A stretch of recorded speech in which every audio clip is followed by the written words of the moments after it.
Hi everyone, some time back I played against a chess.com bot named Lee, and I perhaps had my most amazing game ever against the literal bot. And all you need to know about her is that she'll beat you 9 times out of 10 if you play against her.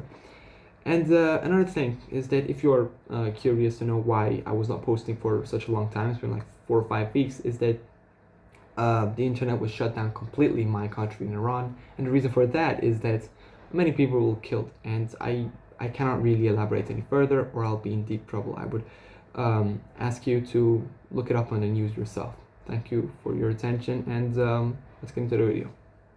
So we had the white pieces, play d4, and we have a Slav defense. I really just encourage you to get on board, play the Slav defense. Do not play, in my opinion, a super boring e6, which is gonna, against a good player, it will either be a draw or a loss for you, or take, which is probably gonna get you in some grounds, which will make you regret ever playing chess. Trust me, that's really happened to many people. Just play the move c6. Yeah, you're playing for 3 results now.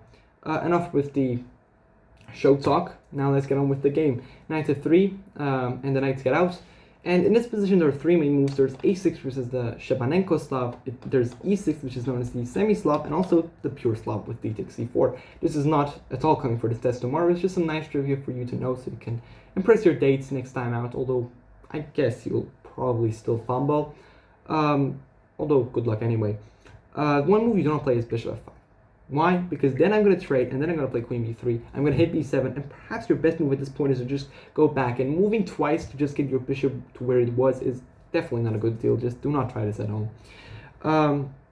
So instead I played the move d takes c4. The whole point of this is essentially to give my center pawn.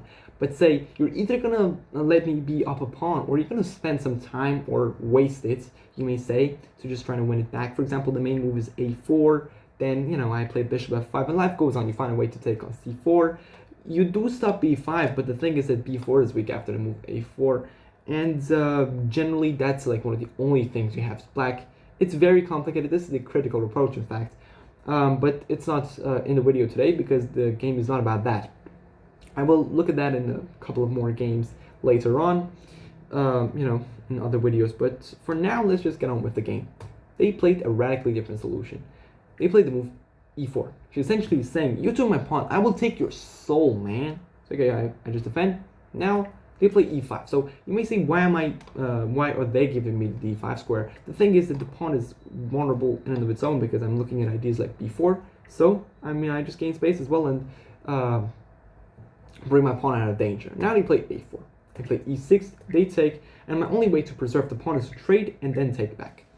And you might say, what's the point here? Like, you have pawns in the center, but they're not seemingly doing anything. The position is close as well. But what white will play is that they've got 4 pieces on the back rank. Not 4, but 5. They'll play knight g5.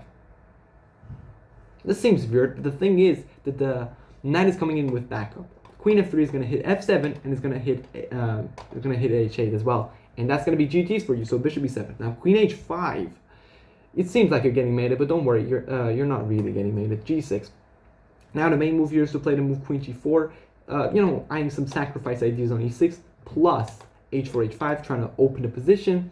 But what she played was the move queen e3, so you do not have the h4, h5 ideas anymore. So I said, fine, just queen d5. The queen is an absolute MVP out here, just giving a very warm hug to the pawns on these 3 squares. Very importantly, this pawn on e6, because as I said, they were sacrificing ideas, and it just does not let your bishop move because the pressure on g2, the knight cannot go to e4 as well. And you may also think, well, I'm told not to bring my queen out so early, but tell me a way you can attack this queen. Tell me, okay? If you do, I'll give you $1,000. Anyways, just kidding. After queen d5, they played the move bishop a3, and I was a little bit nervous here at this point because I've got all these pawns on light squares, meaning that my dark squares are less defended, and if I give away my only defender of the dark squares, then it's essentially like just Swiss cheese. It's like you carve a hole in your wall to insert a window there, and then the day which you're gonna insert it, you go there, and then you see, wait, my window is stolen. What's happening? And then the thing is that you're gonna have to live with a huge hole in your wall, and then there will be mosquitoes coming, someone else maybe coming in to steal something else as well. And the same way you can just buy another window glass, you cannot do that with reincarnating your bishop. I don't think that's in the patch notes as far as I'm concerned. So I was a bit nervous, but not anymore as I saw the move pawn to b4. Just very nice, bringing this. And the thing is that you may say, why am I giving up a pawn? It's not giving up a pawn. If you take, then I'm going to take, and I'm going to take on d4. I'm going to hit your rook and the pawn. It's not over. Rook d1, I take on e5. And now your knight is also under attack. You got to play queen e3. Then I trade. And then, yes, my pawn on c4 is going to go. But then, like, I don't know, let's say rook c1. And by the time you take it, I'm completely consolidated my position. And I'm up a pawn. And if you really do not know how to play, how to win such a position, I really don't know how to help you. Just kidding. It's all fine. It's fine. There are people hanging queens in move 5. It's not that bad. After b4, she played the move bishop c1. And I said, okay, now I'm going to play the move h6. The rook is hanging on h8, so they didn't have to move the knight, and they didn't. They played bishop e3, and you may notice that there's another pawn hanging on c3, but I didn't take it. The thing is that this pawn is never, these two pawns are never going to really queen.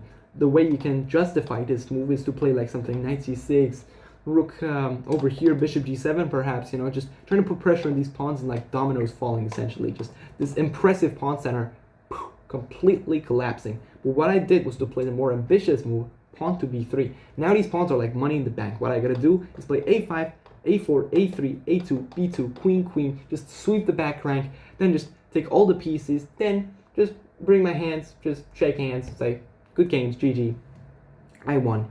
But yeah, this is really it. And they played the move f4 here.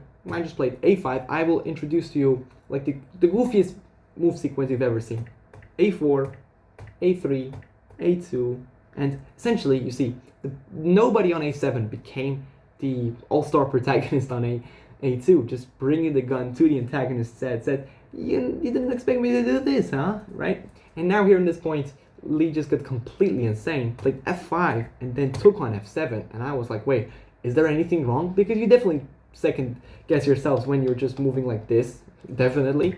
But it's all fine. King takes, queen h5, my king goes to e7. My king has moved twice, and excluding my pawns, my king has been my most used piece, because these two have moved once, the rest of the pieces haven't even moved.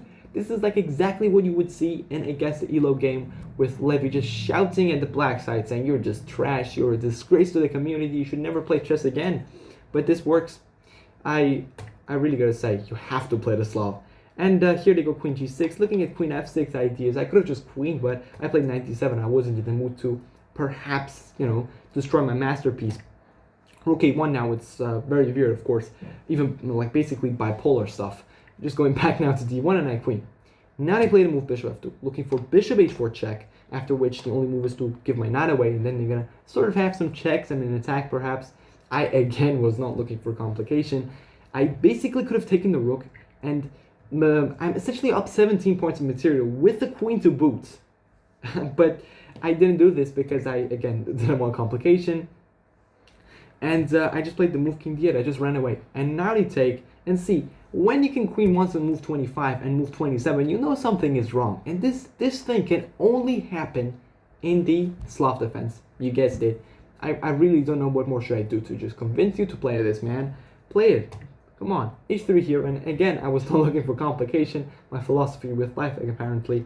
I played rook here, and I just took, and again, I took, and I played like this position. Even though I've given up so much material, I'm still up by 13 points. They play g4, and now this king is going to go for a very forced cardio. Queen h1, the king goes to g3. Now they play d5, I take, I check, I take. I don't really want to analyze it so deeply here. Queen e2, but they're just getting stripped of everything they have. The king takes on h6, and now check. It covers almost the entirety of the h file, except h2 and h8. Check. King goes to g7. Check. The king takes the knight, gets as close as possible to the king as legally possible, and now queen f6. Checkmate. Just humiliating. Just look at the way the king went, right? The king moved first on f2 and found home on g1 and saw its entire army just collapse and dissolve into the abyss. And then it was time for him himself to go for a run here to h2, then to g3, then to h4, then to h5, then to h6, then to h7, then to g7, then to f7, and then boom. Absolutely poetic. I really don't know what to say. Thanks for watching so far, and one request I really have for you is to just check the news, see what's happening in Iran. Thank you. I'll see you later. Take care.